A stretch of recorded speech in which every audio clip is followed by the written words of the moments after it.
Good morning, good afternoon, and good evening. We hope you are well and safe wherever in the world you are. Welcome to the College Success Mastery Virtual Summit 2020. I'm Joey Ban from EduExperts, your host at this summit. Well, we'll just wait a couple more minutes for the other participants to come in. So if you're watching on Zoom now or on Facebook, please type in the chat or comment section where you're watching from. Where are you watching this from? Yes. Type your city, your country, Zoom, Malaysia, Japan, hi. Mongolia, right. All right, so just a couple of reminders before we start. If you're watching this on the phone, I'll encourage you to switch over to your PC or laptop as many of our speakers will be showing their slides on screen, and it'll be easier for you to read the information on a bigger screen. Get your favorite drink, pen and paper ready so that you can take down important information during the session. For those watching on Zoom, we'll be having and Facebook, we'll be having a Q&A session at the end of the speaker's presentation. You could type your questions in the chat function if you're watching on Zoom, or in the comment section if you're on Facebook. If you have not joined the CS Mastery private Facebook group, I'll encourage you to do so because the summit recordings will be available in the private group for the next 6 months. All right, so yep, we've got quite a number of people in already. So all right, let's begin. Once again, welcome to College Success Mastery Virtual Summit 2020. I'm Joey Ban from EduExperts, and I'm your host at this summit. In this session, we'll be talking about passion projects. Our speaker is no other than Iris Foo, and she's the youngest speaker on this summit. Iris is a computer science and economics major at Stanford University. Before getting admitted to her dream school, she went through the college application process twice. The first time she got rejected from all the Ivy Leagues and Stanford. The second time she got in. All she changed? The incorporation of passion projects. Now, she's ready to help you get into your dream school with your unique passion project. Without further ado, let's welcome Iris Foo onto the summit. Hey, hi Iris, hi, how are you? Hi, I'm good. How are you, and how's everyone else? Yep, I'm good. So we've got everyone here ready to hear out what you have to share about passion projects. So without further ado, I will hand over the session to you, and I'll come back on after your session for the Q&A, for the questions and answers. All right, so over to you, Iris. All right, great. Yeah, thank you, Joey. Joey first reached out to me from a YouTube video I made on passion projects. So I'm here today to tell you about how passion projects can help you stand out and get into your dream universities. So I'm going to start off by talking about both myself as a high school junior and one of my good friends. So my good friend Todd, he got a 1600 on his SAT. He had a 4.0 GPA. He was principal cellist of our community orchestra. He was the varsity tennis team captain, and he did science research at a university. Now, you'd think that he would basically get into any school he wants based off his academic records and also his extracurricular involvements. But after he applied to the Ivy Leagues, Stanford, and MIT, he got rejected by all of them. And I was in his exact same shoes junior year of high school. I had great scores academically. I had great extracurriculars, being like involved in leadership in school clubs, but I still got rejected from everywhere. So you might be wondering why. Now, I think from what I've experienced with people I've seen around me and other students who got admitted to Stanford University, I think what makes or breaks an application is a passion project. Now, what is a passion project? A passion project is a self-initiated project or extracurricular where the student first identifies a problem that is personal to you, whether that or not that's something that's in your community or something you've experienced yourself. And then you take the initiative to try to address that problem in your community. And by doing this, you not only have a project that becomes an extracurricular activity, you also showcase your values. So let's say you're helping other people. I'll give you some examples down the road, but you basically are able to showcase your values and what you care about in the world, and you can make an impact in other people's lives. So why is an extracurricular activity like a passion project so great?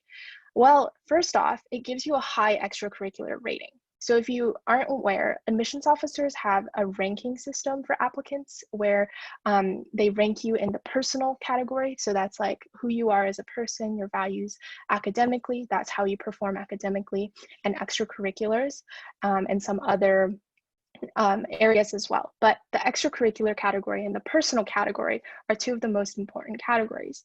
And passion projects allow you to score high in both these areas because, for one, if you have a passion project, you're likely going to be world class at this. And I'll explain more later on in this presentation as well, but it will boost your extracurricular rating.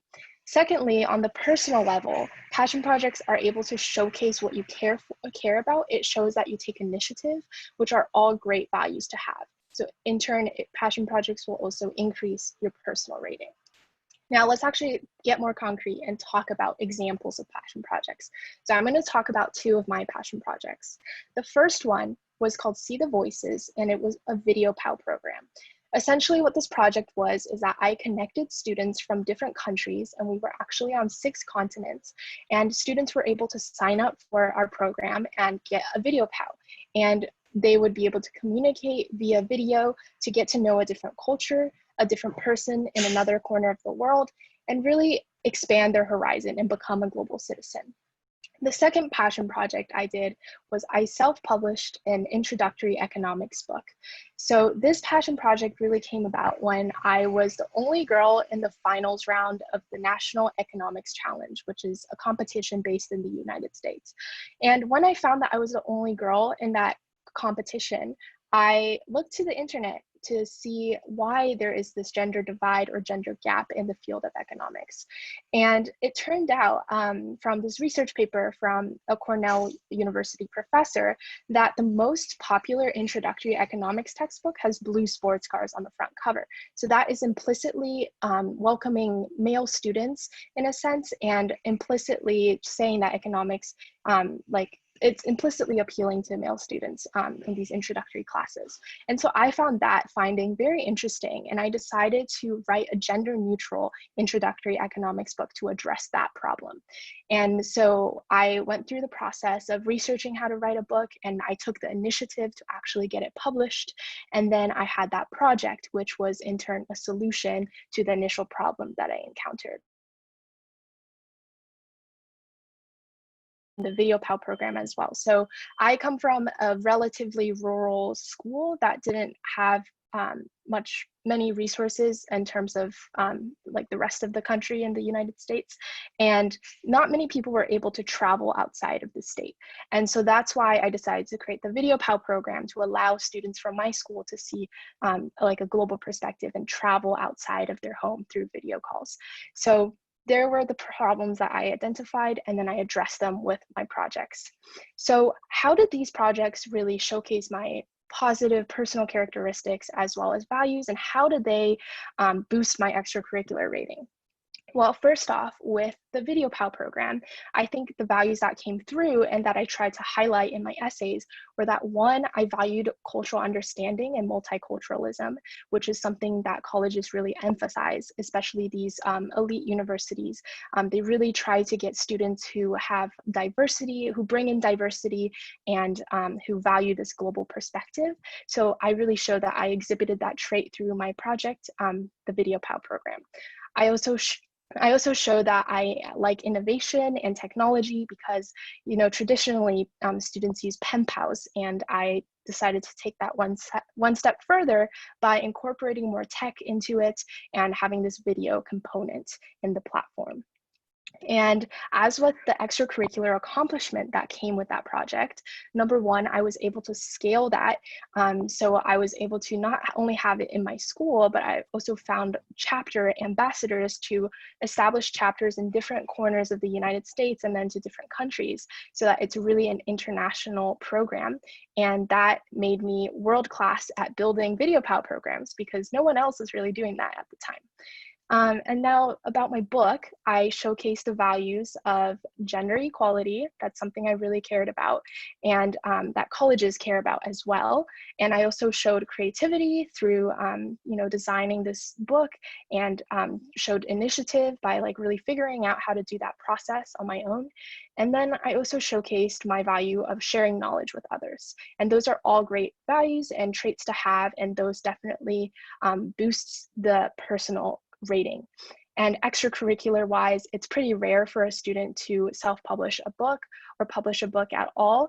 And that just really emphasized my interest in economics first off, and then also makes me more world-class at the field of economics because I showed that I had this accomplishment that is relatively rare in that field. And now I'm going to study economics at Stanford University. So passion projects make students world-class because passion projects are almost like art because they have a creative component to them. So as I kind of elaborated on before, you have to first identify a problem, and then how you decide to solve that problem is completely up to you. There are hundreds of thousands of ways to solve global warming or homelessness, but how you approach that problem is going to be unique to you, just like how an artist approaches a canvas, a blank canvas is going to be unique to that artist. And so because of that, your project is going to be unique, and you're going to be one of the only people in the world to be doing what you're doing. And by virtue of that, you're going to set yourself up for a unique extracurricular activity, and that will help establish your niche in this college applicant pool and make you stand out as an applicant. So in conclusion, excelling at traditional extracurricular activities and academics are not enough anymore for elite college admissions. As you saw through my friend Todd, who had a perfect SAT score and extracurricular involvement throughout our school and local community, and also me as a junior who also just excelled. I was really a well-rounded applicant, but that wasn't quite enough. You really have to have that spike. So that spike is going to be something that only you can bring to the university, and you can best develop a spike through a passion project, which is a project where you first identify a problem and then take initiative to solve that problem in a way only you can. So really incorporate that creativity into problem solving and strive for impact in your problem solving. So for example, with that VideoPal program, I saw it taking off and I decided to expand it and scale it to more students around the world. And for my book, I decided to distribute that for free in my school and in other areas as well, so that as many people could read it as possible. And also, passion projects will help boost both your personal rating and your extracurricular rating, which are two of the most important aspects in your college application. So with that, I would highly encourage everybody listening to this presentation to think about this aspect of a passion project and try to incorporate that into your college applications.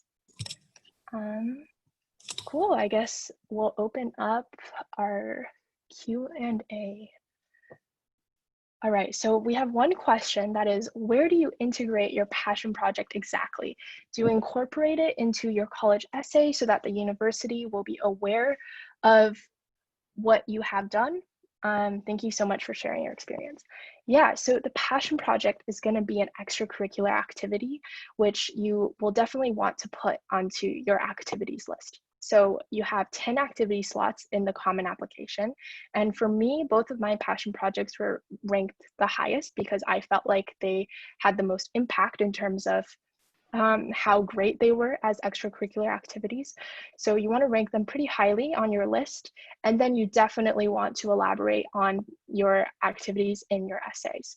So I highly encourage you to really write about first, your motivation, why you decided to start that project, what it means to you, what was that personal spark that led you to identify this problem in the first place, and how did you really come up with the solution?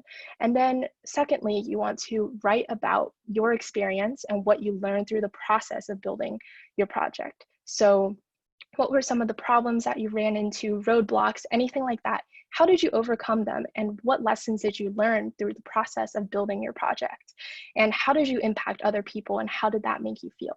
So strive to answer these questions, the questions that you can't really answer on a resume, in your college application essays.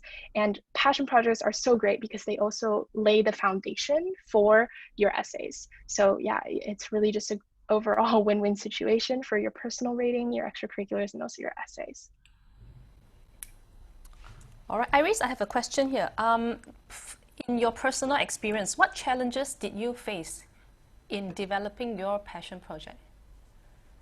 Yeah, so I would say the biggest challenge I faced was uncertainty, because the thing that makes passion projects different from traditional extracurricular activities is that no one else has done it before. So in my experience, no one around me has really built a video POW program, and I had no idea how to go about it. Like, how do I build a website? How do I get the word out? How do I create these chapters and get people involved? So all of these questions I had to figure out on my own. Same thing with the book. No one around me has ever published a book before, so I had to really look on the internet and be resourceful in terms of finding ways to get published, resources to use in terms of like formatting the book, everything like that. So there's a lot of uncertainty about what will work and what won't work, and you're gonna really just be that experimenter, and you have to try everything and be ready for things to fail. At first, I didn't actually have a video POW program. I actually had a blog, and I had these anonymous voices from all around the world trying to write about their cultural perspectives. But I realized that it wasn't as effective because there was very little engagement. So I had to really brainstorm around that and try to find ways to engage students more. So really play around with things, and when something doesn't work, try something else. Yes, there are a couple of questions in the chat. I can't read. All right. Okay, so we have a question that is, how did you improve your English until you are able to write a book? Did you read a lot earlier, or is English your mother language? Yeah, so actually, English is kind of my second language, but I was lucky in that I was able to move to the US at about 6 or 7, so I was still pretty young. But when I was in elementary school, I did have to overcome that language barrier. And a big part of it was reading a lot and listening to audiobooks. So I know today, like, audiobooks are pretty big, and I would recommend listening to them, listening to English books. Just have them playing in the background when you're walking around your house or driving, whatever you're doing, and definitely try to read as much as possible. That was a huge factor for me improving my English. So biggest tips would just be reading and listening to audiobooks. And of course, you can't forego the part of actually producing the language, so speaking and writing as well. So I know everyone applying to college are going to have to write essays down the road. So it's a great time to just start now. Start essays that are more scientific or just about other things, not about ourselves, to really take the time every day or every week to reflect on the things that happened in your life, what you learned from them, and put that down into words and into English.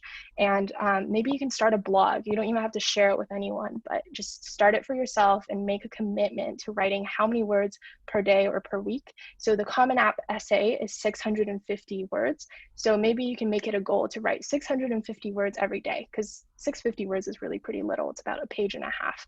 So almost just treat it as a journal entry in a sense. And the more you write, the better you'll get at writing. And then as for speaking, I guess just try to find a conversation buddy if you do have one, or if you go to school that's international, then I guess you're taken care of. But yeah, just try to get in as much exposure as possible. All right, we have another question that is, how did you prepare for the SAT? So for SATs, I would say that the biggest thing you need to do is practice tests, because the test is really just testing you on how well you know the exam. And College Board has 8 free exams on their website that you can check out. So I would recommend everybody taking the test to take those 8 practice exams before you go into the real one. And when you take the exams, don't just take them, treat it as the real thing. So really set a time limit on every single section. Don't take a break longer than how long is allowed in the exam. So I think there's like one break in between and there's a time limit to that break. And I think there might not be breaks in between other sections. So really read up on the rules of the exam and treat every practice test like it's the real one. And then finally, at the end of your exam, you want to grade yourself. So really look back on the questions that you got wrong and try to figure out why you got those wrong. And I would recommend having like a notebook that's just like wrong answers, like call it like a wrong answers notebook, and really write down like, I got this question wrong. This is what I wrote. This was the right answer. And this is how I can get to the right answer. So really write that sentence on like how you can get to the right answer the next time. All right, so one question was, how long did one personal project last? So my Video POW program lasted a bit longer. It lasted about 2 years from when I started it, except when I started it, it wasn't a Video POW program yet. It was still in my phase of, oh, I know this problem exists, and I was really trying to find a solution that worked. And I would say the Video POW component of it lasted probably about a year or a year and a half. And then my book lasted basically like throughout one summer. So I started it at the beginning of the summer and I was able to publish it by the end of the summer. And yeah, so books are like a one-time thing, but I think programs are something you have to sustain over time. All right, Iris, I have another question. How do you get the people around you, like your friends or your mates in school, to embrace your passion project? Yeah, that's a great question, and I get that one a lot. And I think you really have to think about it from your friend's perspective. What do they get out of it? And for a lot of other high schoolers, college applications are a pretty big motivating factor. And so I would encourage you to give them leadership positions in a sense. So give them a role that really highlights their responsibility. So for example, I had people start chapters in their local school, and because I wasn't able to be in their school and handle like the clubs and everything on their end, I basically gave them the role of a chapter ambassador, or they were spearheading this club, so they basically became the founder of the club at that school. So I guess to give you a brief overview of organizations and how they're structured, usually you have the founder or CEO of the organization, and then you might have like chapters, which are like subsidiaries of the organization. So think of McDonald's, right? Like there's McDonald's, the founder, but then for every restaurant, there's a different owner for that restaurant. And so what I did was I made the program ambassador like the owner of that region, and they were in charge of everything there. And that gave them the opportunity to showcase their leadership skills. So really try to think of it from a perspective of giving your friends or mates or anyone like as much opportunity for growth and leadership as possible. Right. All right, we have a question. Oh, okay, yeah. So we have a question on Zoom that's, how many hours did you study, let's say per day after school? Yeah, so I would say this really depended on the day. Sometimes I would study maybe just 1 hour. Sometimes I would study like from the time I got home to when I went to bed. And it really depended because of when exams were. So obviously exams aren't an everyday thing. So I would study the most before, like the night before or 2 nights before. And since I had like a big exam, maybe like every 2 weeks or 3 weeks or maybe a month, I think I would study a lot, like every month-ish. And then otherwise, if there's no exam, I just do any like homework assignment, little things like that.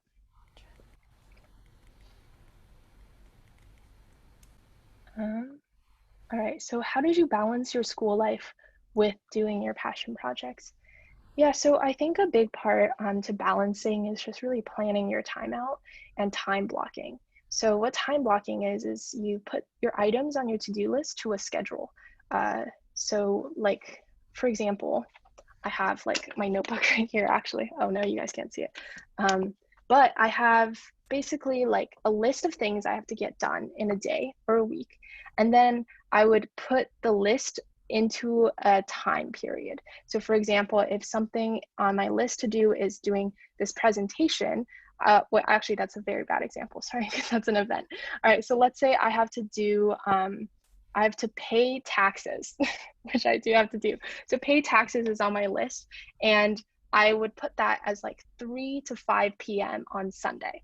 something like that, so that when 3 p.m. comes on Sunday, I know I have to be doing my taxes, and I'll get that done from 3 to 5.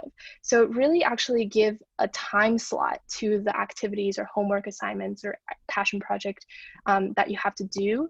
And then that's like the best way to ensure that you'll actually get to it. So yeah, that's a big part to balancing. And another good thing about time blocking like that is that you can see whether or not you can fit everything you need to do into a certain day or a certain week. So oftentimes I'll have like 10 things on my to-do list and I'll try to schedule it out, but only 5 of them can fit into a given day. And so that helps me get a sense of like how long things actually need to take, and it prevents against procrastination or like realizing at the last moment that like, oh my gosh, I still have 10 things to do, but I only have 1 hour left.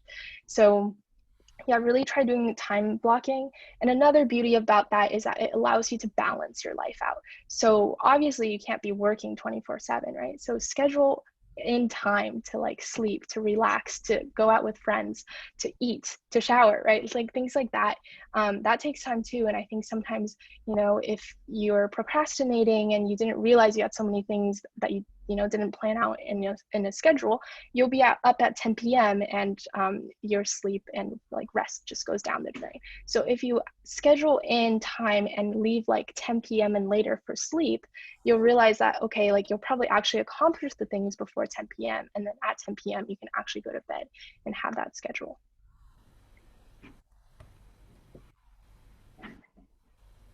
Okay. So another question is, how much work/time did you dedicate for the personal projects? So for the book, I dedicated a solid week of just working on the book. And this was during the summertime, so I had nothing to do during that week. And so I worked on it for about 8 hours, maybe 8 to 10 hours a day for a week. I was able to get the manuscript, the design, and everything done in that week. And then I went off to a summer program, so I didn't really work on it that much, but I would be researching the process of like self-publishing throughout. So maybe just like 1 hour a week throughout the summer. And then when I came back at the end of the summer before school started, I really went full force on getting that book published.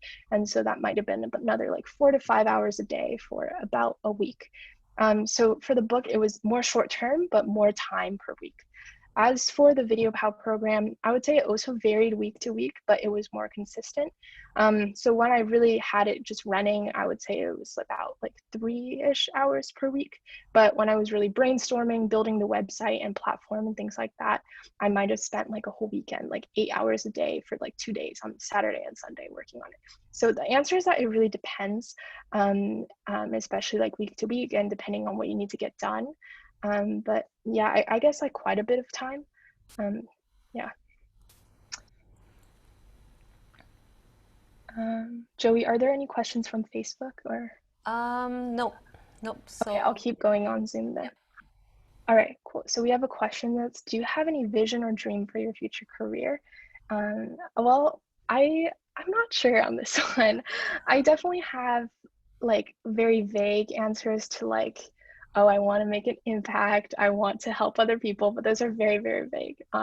As for the specific direction, I have no idea. And I foresee it like changing as well. Like I want to explore software engineering, but I also want to explore business. And I don't think I'll be a software engineer for the rest of my life. I don't think I'll be a businesswoman for the rest of my life. So I think most adults definitely have multiple jobs and also multiple career paths.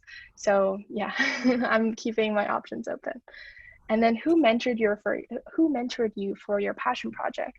So the answer to that is I didn't have one specific mentor, and actually oftentimes I felt like I lacked a mentor and I wish I had one. But I would just turn to the internet. I think that was my biggest mentor, because if you Google any question you have, you're likely to find answers. And another thing I did was I would just ask anyone who has done something similar before. So I knew other teenagers or high schoolers who have like started nonprofits before. I actually asked like the food bank. We have a local food bank in my town, and he started that food bank. So I asked him about like building that up and like organizational and like management and things like that. So just think people around me who are doing similar things, but there was no like one go-to person. Right. One question is, does your university major need to be related with your passion project? The answer is not necessarily. It doesn't need to be related with your passion project. but it would be great to showcase that you have interest in your major. And the best way to showcase that is to have evidence, which means that you have done something related before that motivates you or has given you the idea of going into that major. So I think it would be good if your major is related to your passion project in some way, but it doesn't have to be. Right. Iris, do you think a passion project can be done in a group?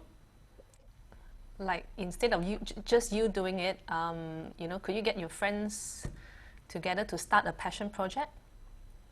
Yeah, definitely. But do keep in mind that you should be taking initiative. So that means you're not joining someone else's project. Well, that's a bad way to put it. Like you're not, like, for example, there are school clubs or like organizations, and you can sign up as a volunteer or something like that. But you're not really taking the initiative to like spearhead something that hasn't been done before. So the key is that you're taking the lead and you're taking leadership and initiative for starting something that hasn't been done before in your community or in the way that you're doing it. And of course, you can bring on your friends. You can have co-founders in a sense. And like me, like my Video Pal program was not a solo project, right? Like I started it and I was doing it alone for maybe like a couple months, but by like month 3, I knew I had to have other people to help me with certain things, with publicity, and all these other factors. So yeah, definitely working with people is an important skill, and you can develop that through your passion projects. Right. What are some of the key skills that you develop as a result of your passion project? Yeah, so for the Video Pow program, I definitely developed better leadership skills and how to motivate and inspire other people, because I had to recruit new members and new chapter ambassadors.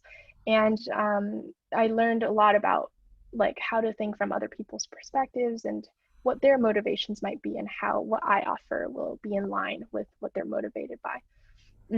Another thing I learned, well, this is more of a hard skill in the Video Pal program, is web design. So I had to design that website, and I learned along the way. I would say I also learned some very like cultural things that I didn't know before. So for example, I was communicating with people from like the Middle East, and they spoke, or they used certain words that I wasn't used to. And I think there was kind of like a cultural difference there. So yeah, I just learned how to work with people from diverse backgrounds. And then as for my book, obviously I learned about the publishing process and the publishing world a lot, just from researching the process. I also learned about marketing myself. So for the book, when I was trying to get sales, I had to contact the local press to like get myself featured in the press. And so I wasn't sure that you could actually do that. So I think I actually learned that by like how do you get into the newspaper, like a Google search like that. And turns out you can reach out to like the editors or the writers and just pitch them with like what you're up to. And then so I emailed a bunch of writers and like told them that, I'm this and that, and I did this. It would make a great story for your publication because of this. And yeah, so that was something I've never done before, and it's definitely a very important skill to like be able to market yourself. Yeah, those are just a couple of the skills I learned. Interesting. So now that you've gotten into your dream school, will you continue to do passion projects? I think, yeah, definitely. I think it's cool because I think doing passion projects is almost like a skill you have to develop. It's the skill of taking initiative and being able to reiterate on the ideas that you had. So for example, I think any startup is essentially like a passion project, right? Like you first identify that problem, and then you have to be creative with problem solving and market that solution to other people. And I'm quite fascinated by the startup world. I'm going to Stanford, which is like the startup hub of like the world. So I'm definitely gonna be involved in that scene in some way. And then also right now I'm running this YouTube channel, which in a sense is almost like a passion project because I'm like the creator of all the content. I really like lead the way in terms of like the audience that I'm serving and what I'm trying to provide for other people. And lots of YouTubers also like build a brand for themselves and also like start businesses of sorts with like products that they provide. So those are all things I'm trying to navigate right now. I know like they're not exactly passion projects in the sense that I define them in the talk, but I think they are still very related and utilize that same skill of taking initiative, doing things that haven't been done before, being creative, and serving other people. Right, okay. Right, tell us about your university application journey, and how did you figure out that passion project could help you in getting into your dream school? Yeah, so a lot of reflection went into, I did a lot of reflecting after I got rejected my junior year. And I really looked around me to look at people who did get in. And oftentimes the people who did have those like traditional extracurriculars of being like well-rounded and being having leadership positions and things like that and getting in had something about them that was still diverse. For example, they might have come from a low income background, they could have been from a minority group. So lots of factors like that. And they just have like life experiences that are quite unique. And like I didn't really have that. I'm like pretty like middle class and I'm like Asian. So things like that just didn't really help me very much. And when I looked at people who kind of fell in the same category as I did, a lot of them were either like international winners in like science competitions, just crazy things like that, or they did something that was really, really whack and unique. And I would be like, what the heck? Like, what are you doing? Like someone would be like they did something really weird with like food and like they started this like food program at their school, but in a very innovative way that I've just never heard of before. And I thought that was really cool. And I also knew someone else who actually self-published a textbook on civic engagement to get more students engaged in the political process. So all these like interesting activities that I felt like I've never heard of before were being done. And I thought, like that is their differentiating factor. And I need a spike. I need to have something that is unique to me that I will be able to bring to the university environment. And so that's how I kind of came up with this idea of like having these projects. Yeah. Right, okay, interesting.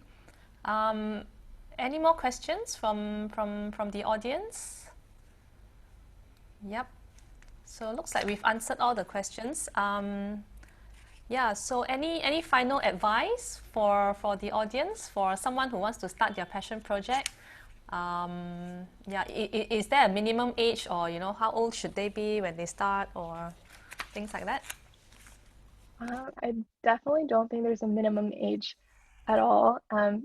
Projects are different, and some are more intensive than others. But the important thing is that you're really being aware of what's around you and the problems that your community might be facing, and really taking that initiative to do something about it. And those are all great personal qualities to have. And also, don't be afraid to fail. Like it might not work out the way you imagined. Don't overplan it. I see a lot of students really thinking through every single step and like what will happen after this will happen and after that will happen. What am I going to do with that project then? And the thing is, like projects are very much like businesses or startups. It's that you don't really know what's going to happen until you take that first step, and you'll have to adapt and be flexible according to how other people respond to your project. So yeah, don't be afraid to fail, and don't be afraid to be like flexible and adaptive, and don't plan too far ahead. Thank you very much. I think we learned a lot from Iris today. She's only 18, yeah? So, and she's achieved so much. So thank you very much to the audience for your questions and for your participation. We will be posting a link now to get your feedback on this session. So please spare a couple of minutes to fill up the form. We'll be having our next session at 3 p.m. Kuala Lumpur time, 4 p.m. Tokyo time, in which Lucy Parsons will be coming on board to talk about personal statement, crafting a winning personal statement. So we'll see you guys back at 3 p.m. or 4 p.m. if you are tuning in from Tokyo. Otherwise, thank you so much, Iris, for coming onto this summit. I really appreciate your sharing today. All right, thank you so much. Thank We'll you leave for the link having on me. for a couple more minutes, and we'll see you back after lunch at 3 p.m. Thank you.